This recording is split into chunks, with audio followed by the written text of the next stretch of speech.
Greetings, everyone. Boy, it is late, and I had a rough day at work, and I'm tired as hell. But you know what? We gotta power through a few more updates because there's only one more day until October, and we gotta get going on the Halloween stuff. So let's get the updates out of the way. First up, I got a pile of new graphic novels and a couple of novels that I wanted to talk about a little bit. And a few related things from my collection past that tie into those things I thought I'd just show you. So yeah, graphic novels and comics and books today on the Multimedia Chronicles.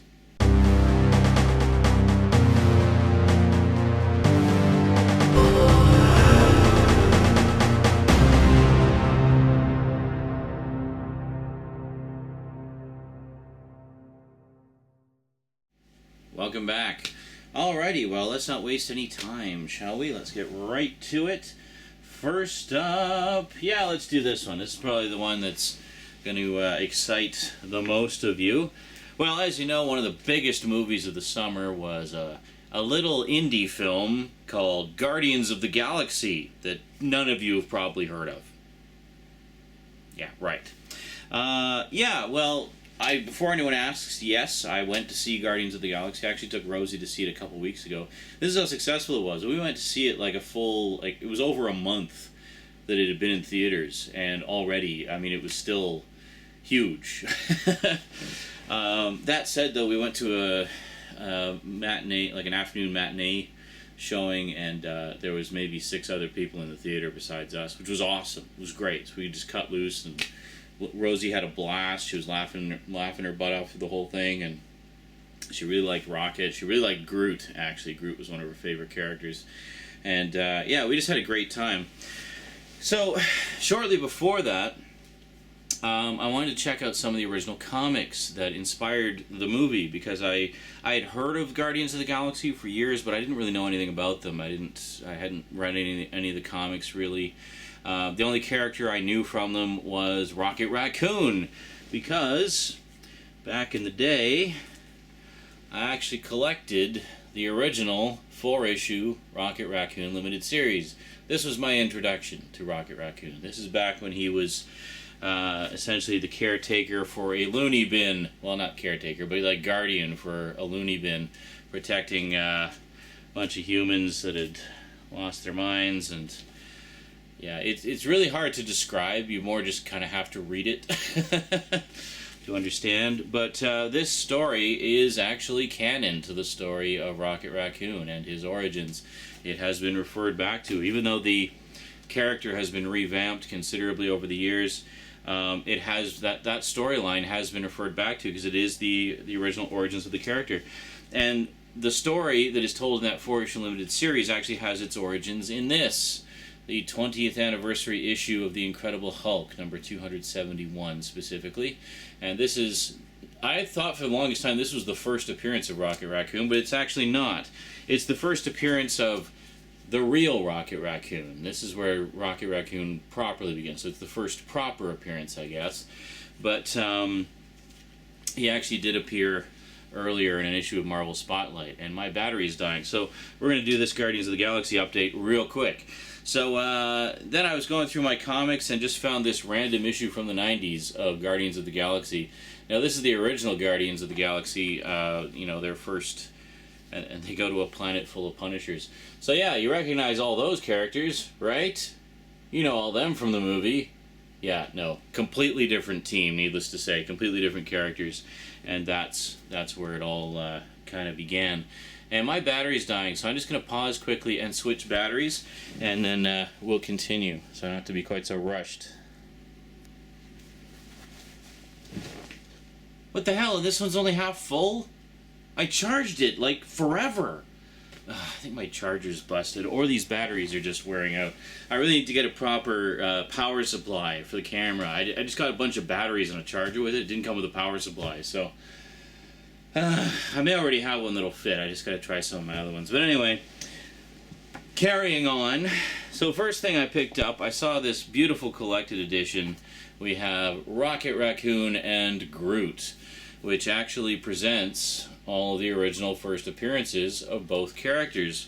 For example, we have Tales to Astonish, number 13, the first appearance of Groot as an evil alien tree creature bent on destroying us all.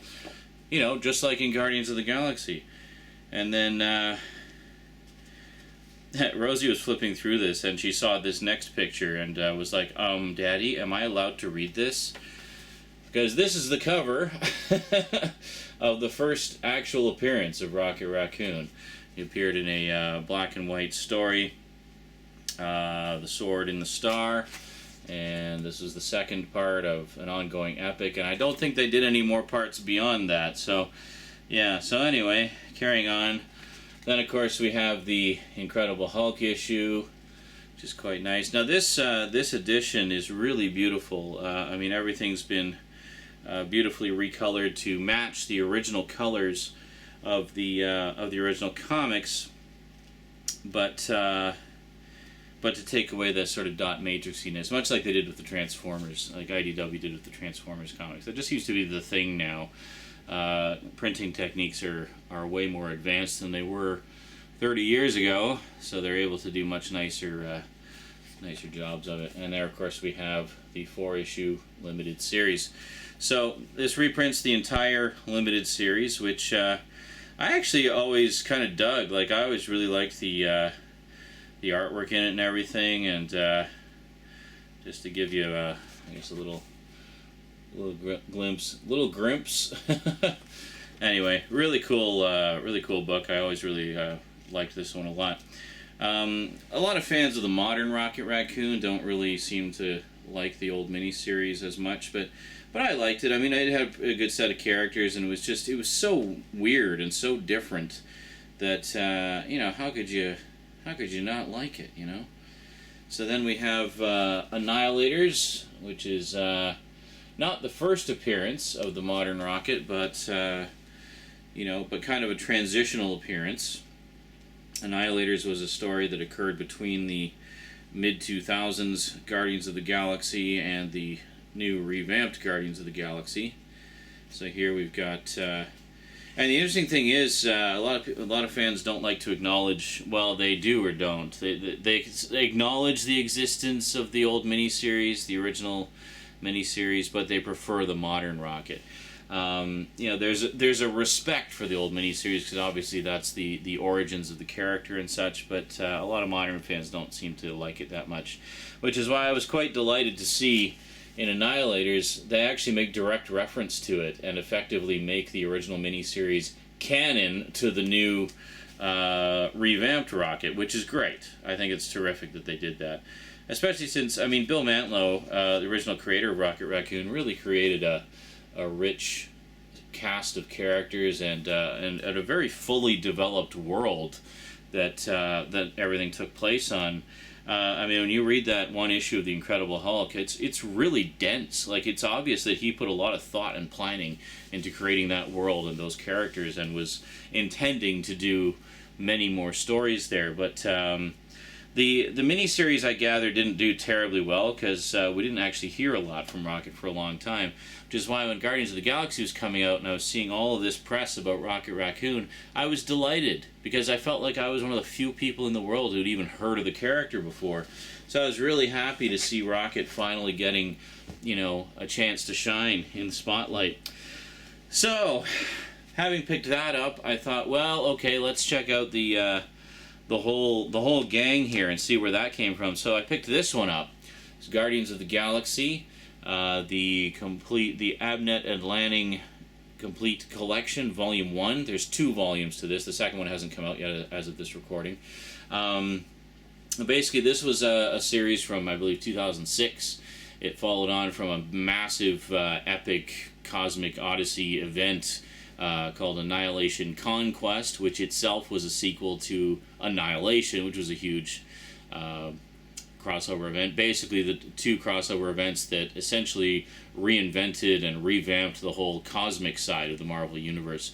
And Guardians of the Galaxy, in its modern form, was spawned out of Annihilation Conquest. So this is the first 12 issues of the regular series of Guardians of the Galaxy, which followed Annihilation Conquest.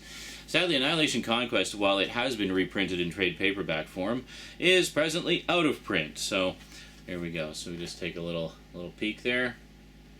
The artwork in this is absolutely gorgeous, and I got to say I'm really happy with the quality of the reprints too. They really did a nice job of it. I'm in the process of reading this. I haven't read the whole thing yet, but there you can see quite a few familiar faces there. But yeah, for the most part, with a few exceptions, the team that's in this is the team that you'll recognize from the movie. Like, you'll recognize most of the characters in this, and you'll see a lot of familiar places, familiar faces, and familiar events that you may notice were referred to in the movie. This series here, the Dan Abnett series, I believe was the most direct inspiration for the story and characters from the movie. So if you want to see like the direct origins of the movie, this is the one to get. And then the second volume, which is coming out, I believe, in December. So there was 25 issues total of this version of Guardians of the Galaxy. This book features the first 12.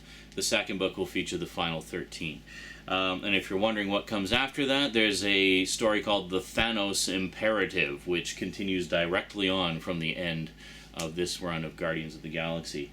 And then after that, I think we have the Annihilators. There's 2 Annihilators miniseries that kind of bridge the gap. And then, later on, a few years later, we got this, the Brian Michael Bendis Guardians of the Galaxy. And this is the current series. There's this one is still ongoing. So this particular book, it's not as thick as the other one. It only reprints a handful of issues. Kind of disappointing. But collects Guardians of the Galaxy numbers 1 to 3 and 0.1, along with Guardians of the Galaxy Tomorrow's Avengers number 1. Series beginning in 2013. And this one, again, pretty familiar team, with the exception of it also has Iron Man in it. And very cool picture of Rocket on the back there. Really, really nice stuff. So I've heard kind of mixed reviews of this. It seems to be, by turns good and not so good. I don't know, I haven't read it yet because I'm kind of reading things in order. So basically I want to finish reading this before I get to this. There's a couple more volumes of this I need to pick up. There's also a collected edition of Star-Lord, actually all the early 70s and 80s, the original appearances of the character of Peter Quill, Star-Lord, and stuff like that. So pretty cool. As for the original Guardians of the Galaxy, there are reprint editions of this as well. This one, I can't remember how many issues it lasted. It wasn't like none of the Guardians of the Galaxy series seem to have had huge runs, but yeah, this is the Jim Valentino Guardians of the Galaxy. Here you go. You see a group shot of the team here. This is the original, well, I shouldn't say the original. The team of the Guardians of the Galaxy had been around for years, but this was their first solo book. And this was the team right here. I'm sure you recognize none of these characters, unless, of course, you're familiar with this iteration of the comics. But, yeah, so in this one they go to a planet full of Punisher clones. Of course they do! So, yeah, anyway. Pretty cool stuff. Guardians of the Galaxy, freaking awesome. Loved it. Now, next up, yeah, let's just carry on. Let's do a big, massive update. Next up, I picked up, let's see here. Now, this, of course, this character has gained new popularity with the recent series on the CW, which I've watched the entire first season of and about half of the second season of, and I really like it because in a lot of ways it reminds me of this version of the character. The only difference being this version of the character was middle-aged, whereas the version in the live-action series is considerably younger. But boy, I'm so glad to see this version of this character getting some much-needed attention, because I feel like this run of the comics, which to me was the ultimate run of the comics, has been kind of overlooked. I'm, of course, talking about Green Arrow in the saga by Mike Grell that began with this beautiful mini-series, The Longbow Hunters. So this is a trade paperback edition, which basically reprints the entire series of The Longbow Hunters. Just beautiful, beautiful hand-painted, hand-drawn artwork in this, and it's just absolutely fantastic. Let me see. Yeah. But this is basically, it has Oliver Queen when he's kind of in middle-aged, and he's decided that he doesn't want to be relying on trick arrows and gimmicks anymore. He wants to get back to basics and just essentially be a modern-day Robin Hood, you know, righting wrongs and stuff like that. And it is deadly, deadly, dark, serious stuff, which is fantastic. If you're ever a fan of the Green Lantern, Green Arrow crossovers that, you know, the ones I did a couple videos about a while back, or 1 or 2 videos about. If you're a fan of those and that sort of darker, edgier Green Arrow, definitely check this out. And the story continues in Green Arrow Hunter's Moon, which is the first 6 issues of the regular series, which followed on after the Longbow Hunters. It's a direct continuation of the Longbow Hunters. So this book reprints the first 6 issues. And I'm hoping that they continue, because I missed a lot of this run, and I would love to see more of it. But this is fantastic. But what I was going to show you is I actually do still have all of my original comics. So here we have The Longbow Hunters, issue 1, which, as you can see, I don't know how you can see, you can sort of see, was actually a prestige format, like square-bound, comic-sized graphic novel, essentially. Format popularized originally by the Dark Knight Returns. It was one of the first big hits to use that format. So I just read the Dark Knight Returns, loved it. Green Arrow came out. I was kind of a fan of Green Arrow growing up, and wanted to check it out. But boy, this is not your daddy's Green Arrow. This is some pretty deadly, serious stuff. Expect the violence level to be high and the drama to be intense. And then, just grab the stack here. And then, as for the regular series, I've got issue number 1. So you may be wondering, hey Sean, if you have all the original issues, why the hell are you wasting your money on the trade paperbacks? Simple, because I'd like to have a nice reading copy that I can just put on my shelf and pull off and read anytime I want. If I was to dig out all the original issues and risk, wrecking them. Not that I'm not careful with my comics anyway, but, so we got 4... and 5. All right, sorry, I'll pause a little bit longer on the covers there for you. And 5. There we go. So I actually do have all of the issues that are reprinted in both of those books. We have Green Arrow number 6. And then we have an issue of The Question. Issue number 18 of The Question, which guest stars Green Arrow. This is a great issue, by the way. Those two work really well together, I have to say. So, yeah. So I'm wondering if... because they are doing a second volume of the regular series, which will feature issues 7 through 12. So actually, here's issue 7 and 8. So I guess I could read the contents of that book right now if I wanted to. And then, is this 9? Yeah, and then 9. This is actually a character, Shadow, I believe her name is, who first appeared in the Longbow Hunters. So this is kind of a direct follow-up to that, which is pretty cool. 10. Now, for the most part, they would do 2-part stories in this, but it looks like this particular one was a 4-parter that stretched on to issue 12. Very cool. Well, and I just thank God for cardboard backings. And 13. And 14. That's kind of a cool cover. I gotta say, I really like the covers on these, actually. Now, a lot of people talk about Kevin Smith's run and some of the other runs, but I hardly hear anybody ever talking about Mike Grell's run on Green Arrow. I really think it is one of the great overlooked runs of, Green Arrow. And at the time, it was a pretty big deal, so I'm kind of surprised it's become so overlooked. And then, of course, issue 46. Yeah, that's basically, I got a big gap in the collection there. And I do have the first, is this the first annual? Yeah, the first annual. It's quite nice. And then a miniseries, which was a 4-issue miniseries, of which I got the first 2 parts. We have Green Arrow, The Wonder Year, parts 1 and 2. And that's pretty much it. So, not bad. Nice little stack of Green Arrow there. I definitely call myself a fan. Not necessarily a hardcore fan, but it's definitely one that, as long as they reprint them, I will buy them. And I need to check out some of the other writers that have followed. But I in particular, I'm really hoping that they're going to reprint more of the Mike Grell run, because he was on the book for quite some time. And he did some really interesting things with the character, not just in terms of artwork, but definitely in terms of characterization and whatnot. Now, last but certainly not least, I picked up a couple of novels, which I've been reading during the quiet time at work, when it gets real long waits between calls and whatnot. So as you know, I really enjoyed Ender's Game, so I was kind of torn as to where to go next. I wanted more from the world of Ender, so I could have just gone in publication date order and gone straight to Speaker for the Dead.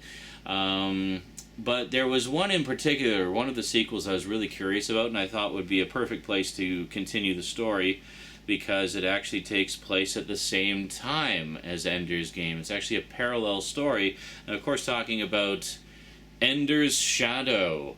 Yeah, so this one actually follows the story of Bean, who was kind of a secondary character in Ender's Game, but it's his story. So in many ways, it's quite literally the story of Ender's Game, but from Bean's perspective. However, it starts quite a bit earlier. You get a lot about Bean's backstory and where he came from, and what happened when he wasn't with Ender, because there was a lot of times when he was in battle school off doing his own thing while Ender was doing his thing. So, yeah. Kind of mixed reviews about this from people, but personally I really enjoyed this a lot. And I was further delighted, because I always really liked the character of Bean. And I was further delighted to discover that apparently the entire Shadow series is the story of Bean. So, yeah. So check out the Shadow series if you're a Bean fan like me. And last, but most certainly not least, I've almost finished this one. I've got about 80 or so pages to go. Huge fan of the original game. I still have to play the sequels. One of these days I will. But I played the first one through several times over. I think it's just brilliant. It's beautiful. It's got just an amazing immersive world. And just an amazing story with some amazing twists, and it's just amazing. Did I mention how amazing it is? Of course, I'm talking about BioShock. This is the one and only novel thus far that they've written based in the world of BioShock, entitled plainly Rapture. Now, as you might expect, this is a prequel story. So much as, Dead Space Martyr, for example, told you the backstory that led up to the discovery of the marker and everything, this tells you the whole story about how Rapture came to be. So it's very much the story of Andrew Ryan and Frank Fontaine and all those great, wonderful, morally questionable characters. So it's all about the rise and fall of Rapture, essentially, basically everything leading up to the beginning of the game. So the point I'm at right now, all hell's starting to break loose. So basically it's the story of how it all started and how it all went horribly, horribly wrong. If you're a fan of the games, I absolutely recommend reading this book. It is fantastic, and it really gives you a whole new perspective on the world of Rapture and its denizens and its history. And if you're familiar with the first game, you're going to see a lot of little references to characters that we only really knew from the few little diary tape recordings that we'd find throughout the game. In this, you get a lot more elaboration on a lot of those characters, and you see the sequence of events of how everything came to be, including Rapture, including the whole Adam and Eve thing, where plasmids came from, where the Little Sisters and Big Daddies came from. You get a lot of information about the Little Sisters and Big Daddies in there that the game kind of hints at but doesn't really elaborate on. So this really helps to fill in a lot of the blanks. And in my opinion, in a very, very satisfying way. I've really been enjoying that book a lot. And I'll be sad when it's over, but I will probably go back and play the first game again, and then pick up the sequels and play them. Yes. So definitely check out Bioshock Rapture if you're a fan of that. And definitely check out Ender's Shadow if you're a fan of the Enderverse, because I think it's a great, a great parallel read to Ender's Game, and gives you a fresh perspective on some familiar events. Alrighty. This battery's almost dead too. Why am I so freaking red? I just can't get the white balance right today. I don't know why. It's just weird. Anyway, the comics look good. That's the important thing. Who cares what I look like? Alrighty. That is it for me to you for now, folks. I'm going to quickly edit this and post it and go to bed. So have yourselves a wonderful day or night or whatever it is. And I'll see you again very, very soon. Got a couple more updates I want to get out of the way. Might try to get them edited and posted today sometime in time to let the Halloween shenanigans begin tomorrow. Alrighty. At the very least, there might be one update that carries over till tomorrow, but I'm going to try to get the last couple done. Alrighty. That is it for me to you for now. So until next time, thanks for watching, and sayonara. I'm going to go read until my eyeballs fall out.